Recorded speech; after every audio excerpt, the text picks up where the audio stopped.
시청자 여러분 안녕하십니까. 미디어 협동조합 노동자들의 제작 거부가 오늘로 13일째를 맞았습니다. 2만 8천여 명의 염원이 담긴 방송이라는 것을 알기에 중단하고 싶지 않았습니다. 하지만 그 소중함을 알기에 진실을 외면한 채 방송을 만들 수 없었습니다. 지금까지 전해드리지 못했던 미디어 협동조합의 이야기를 더 늦기 전에 시작하려 합니다. 잠시 후 뵙겠습니다.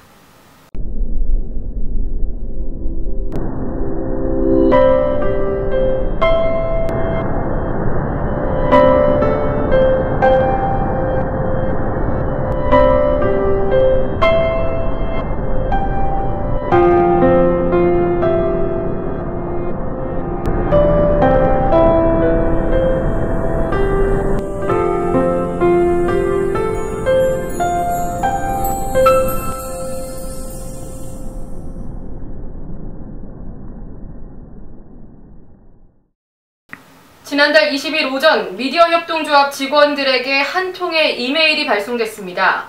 보도국이 사라진 조직 개편안과 인사 발령이었습니다.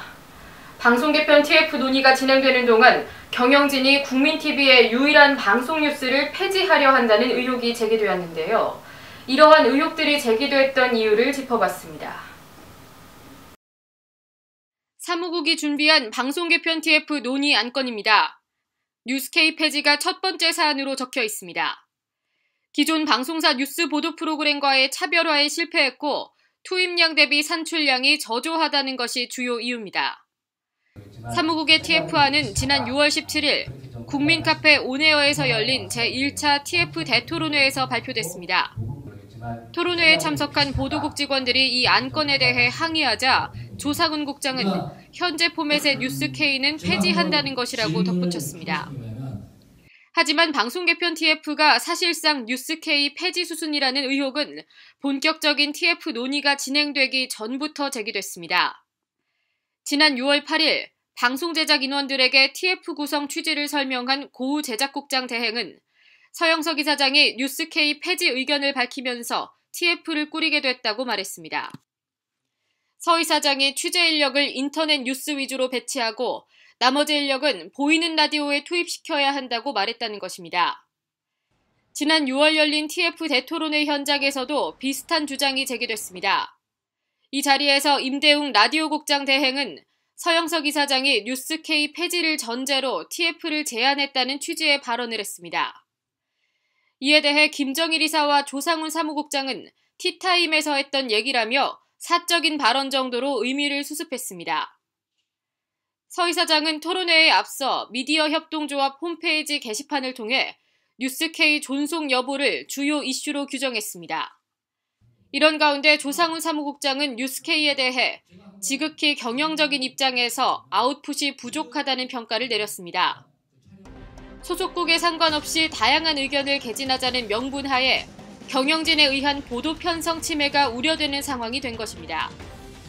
보도의 공정성, 질적 향상보다 인력의 효율적 운용에 치우친 논의가 예견된 가운데 이후 논의 과정은 사실상 기울어진 운동장 상태에서 이뤄졌습니다. 각 국별 개편안 발표를 앞두고 보도국장 대행은 휴가 계획을 밝혔습니다. 6월 24일로 예정된 보도국 TF안 기획 및 발표는 3년차 평기자가 떠맡게 됐습니다. TF안 제출 시한이었던 6월 30일 오전 제작국 회의에서 고우 제작국장 대행은 보도국과 제작국을 확실히 분리해야 한다, 제작국의 뉴스 지원을 중단해야 한다고 강조했습니다. 20명 남짓한 보도 제작국을 분리하기보다 협업을 전제로 한 통합안을 내놓자는 직원들의 제안은 묵살됐습니다. 제작국과 보도국의 TF안이 제출된 6월 말 이후 방송 개편과 관련된 추가 논의는 이뤄지지 않았습니다. 6월 30일 TF 기획안 제출 이후에도 후속 논의나 추가적인 조치는 아무런 것도 없었고요. 받아들여질 것이라는 기대는 하기 어려웠습니다. 그로부터 약 한 달 뒤 이사회는 보도국이 폐지된 조직 개편안을 통보했습니다. 일부 명칭의 차이를 제외하면 첫 대토론회에서 사무국이 제시한 조직 개편안과 상당히 흡사합니다. 취재 인력이 뿔뿔이 흩어졌고 독립된 보도 컨트롤 타워는 사라졌습니다. 조직 개편안이 통보되자마자 제작국과 보도국 직원들의 문제 제기가 빗발쳤지만 보도국장 대행과 제작국장 대행 모두 어떠한 답변도 하지 않았습니다. 국민TV 뉴스 노지민입니다. 경영진은 이번 조직 개편을 통한 핵심 목표로 협업과 경쟁 유도를 내세웠습니다. 하지만 개편안을 받아든 직원들은 협업은커녕 본인의 업무조차 수행하기 어려운 구조라고 입을 모읍니다. 심지어 이제껏 시사 보도 프로그램을 제작해왔던 7년차 제작 PD와 5년차 그래픽 디자이너는 사무국 소속 사업팀으로 발령났습니다. 사측은 조직 개편과 인사 발령이 이뤄졌지만 각자가 수행하는 업무는 비슷할 것이라고 주장하는데요. 과연 어떤 점들이 바뀌게 되는지 정리해봤습니다. 김현주 PD입니다. 미디어 협동조합 국민TV는 지난달 20일 조직 개편을 발표했습니다. 국민TV 이사회가 밝힌 이번 조직 개편의 핵심 목표는 협업과 경쟁 유도입니다. 현재 국민TV의 유일한 방송 뉴스인 뉴스K 제작진 중 기사를 쓰는 인력은 총 6명, 제작국 PD 1명을 제외한 5명은 모두 보도국 소속입니다. 하지만 개편안이 시행되면 이들은 모두 다른 국과 팀에 속하게 됩니다.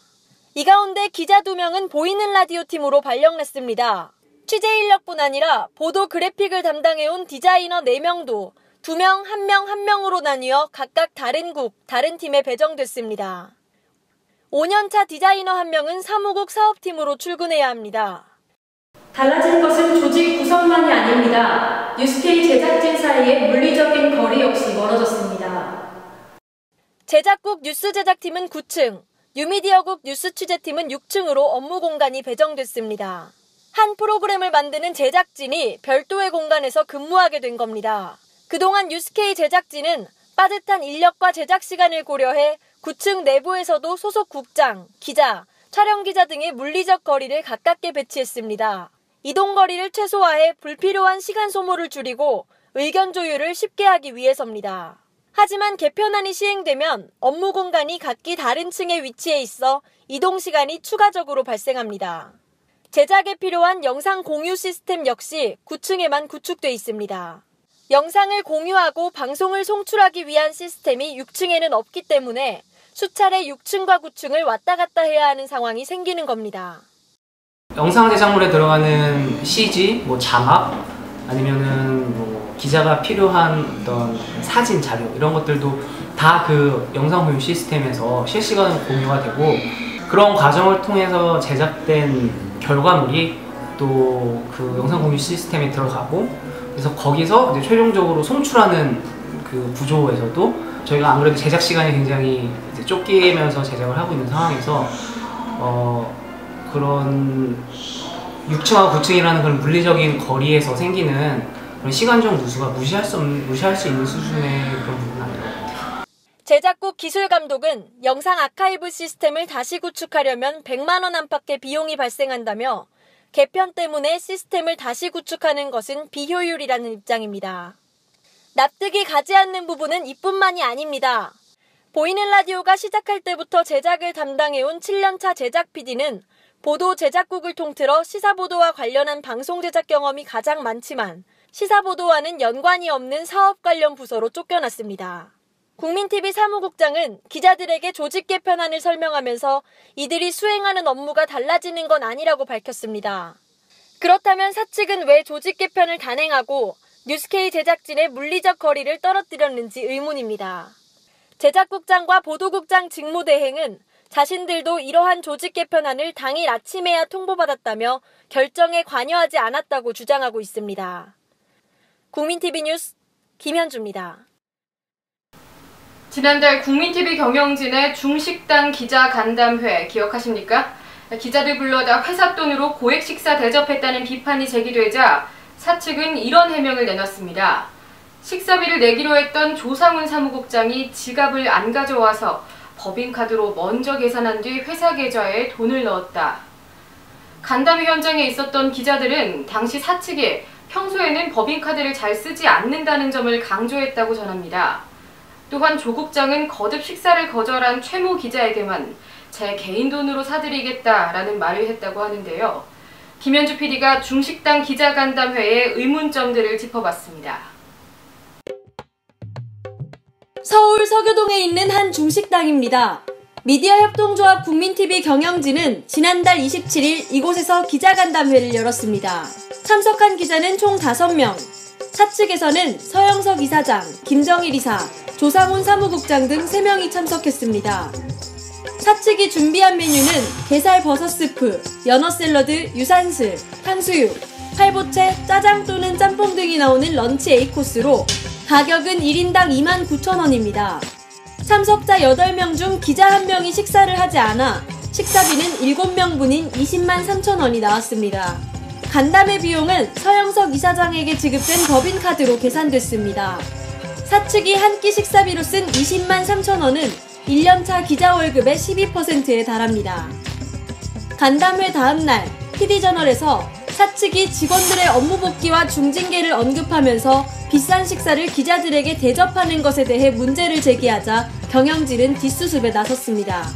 기사관은 7월 28일 낮 12시 전까지 법인카드 결제와 관련해 아무런 조치를 취하지 않던 경영진은 기사를 확인한 3시 이후 회사 계좌로 식사비를 입금한 뒤 PD저널 기자에게 정정 보도를 요청한 것으로 알려졌습니다. 조상훈 사무국장이 개인 돈으로 식사비를 내려고 했고 실제로 자신이 다시 결제했다며 전화를 걸었단 겁니다. 취재진이 조상훈 국장에게 식사비를 몇 시에 입금했냐고 묻자 조 국장은 답변하지 않겠다며 자리를 피했습니다. 근데 어제 203,000원 어디로 입금하셨어요? 그 계좌 안 떠들었나요? 네? 회사 운영 계좌 있잖아요. 운영 계좌로 언제 입금하셨어요? 29일이요. 29일 몇 시에 입금하셨어요? 됐어요. 그래서 몇 시에 입금하셨어요? 답변하지 않겠습니다. 내가 답변할 의무가 없잖아요. 나가세요.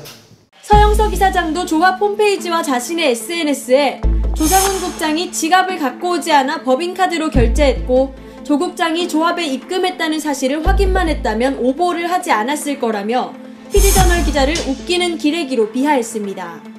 참석한 기자들은 황당하다는 반응을 보였습니다. 간담회 당시 조상훈 국장이 살 예정이라는 말을 듣지 못했을 뿐더러 경영진이 법인카드로 식사를 대접하는 것이 이례적이라고 재차 강조했기 때문입니다. 중식당 점장은 조상훈 사무국장이 앉았던 자리를 가리키며 법인카드로 계산한 사람이 조 국장이고 이후 결제를 취소한 적은 없다고 밝혔습니다. 회사 계좌로 식사비를 입금했다고 하더라도 자신이 내야 할 돈을 법인카드로 일단 결제한 후 나중에 메꿔도 된다는 태도를 쉽게 납득하긴 어렵습니다. 또 참석한 경영진이 3사람이나 있었는데 법인카드 한 장 외에 다른 결제 수단이 없었다는 것도 의문입니다. 서영석 이사장은 중식당에 온 기자의 수를 5명에서 6명으로 늘려 1인당 평균 식사비를 낮추어 말하기도 했습니다. 한편 조상훈 사무국장은 간담회에 찾아간 취재진을 초청한 기자들만 취재할 수 있고 회사 직원이 사측을 취재하는 것은 말이 되지 않는다며 식당에서 내쫓았습니다. 무슨 직원이 회사 사람들을 취재하고 오니까 이미 저기 조회에 와서 여러분들 대표들이 와가지고 다 듣고 간 내용이에요. 영상 내용이랑 촬영 내용이 다를 수도 있잖아요. 나가주시라고요. 다를 수도 있잖아요. 나가주시라고요. 국민TV 뉴스 김현주입니다.